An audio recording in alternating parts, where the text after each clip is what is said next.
So whenever you're painting wet sand, there's always going to be a sort of a simple rule anyway, and that is that whatever happens in the sky is going to happen somewhere on the wet sand. So what we're going to do now, even though this is just roughing in, I'm just going to start representing those patches of sky and stuff in the wet sand here to create the illusion of this surface being highly reflective. And here's a little tip. If you want to make a wave, don't reflect the sky, and if you want to create the illusion of a wave, or the flat bits in between the wave, reflect the sky. We'll create some little waves going off out into the distance there, like that. And here's my wet sand.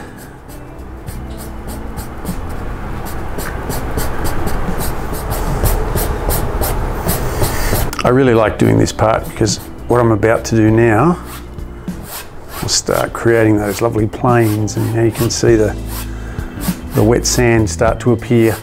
Oops.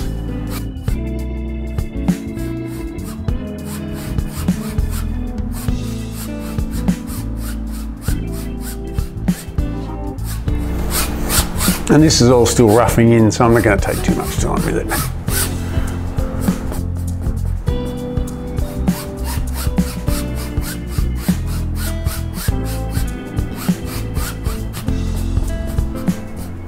So I've taken most of the paint off this brush by doing this kind of dry brush technique here.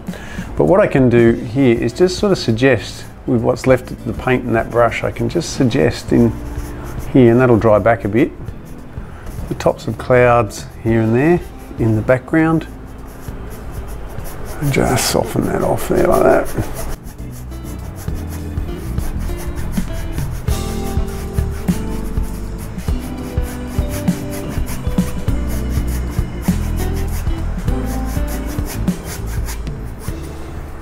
So you can kind of create those lovely little layers,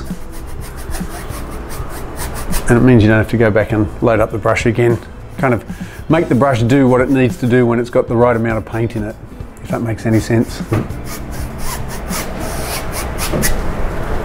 So I've come back now with this powder blue, and I'm going to start representing that in the wet sand, and that'll add to this illusion of, you know, the light being reflected on the surface of the water and that nice shiny surface. But remember, whatever happens in the sky is going to happen in the water at some point.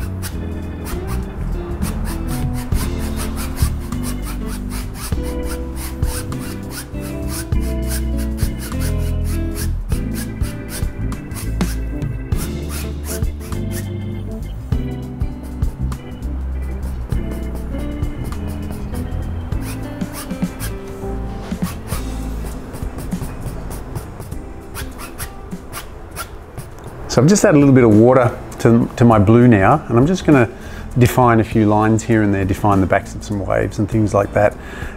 It's that dry brush down and wet brush across creates that lovely illusion of wet sand.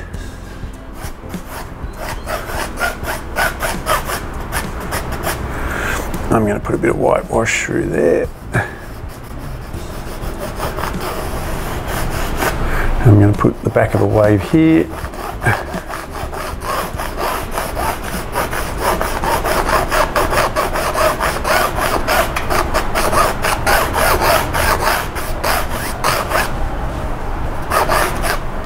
And another little one there. And you should be able to see that wave start to stand up a little bit because I've reflected the sky or left some holes in the reflection. So think of water as windows and mirrors. And again, this is all just roughing in, so we're not going to take too much time with it.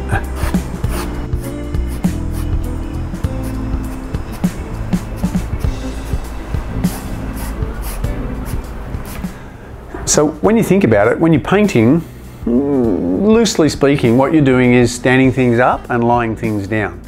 So you're kind of creating the illusion of distance one way or another, or depth. So with this, for example, what we've done is we've stood things up and laid things down.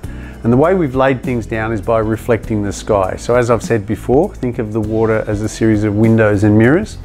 And where it's a mirror, it's laid down. And where it's a window, it's stood up, which means you can see through the surface of the water and see what's underneath. Hopefully that shambolic mess was useful. There's more information definitely on our site somewhere, and I'm sure we've got stuff that you can buy.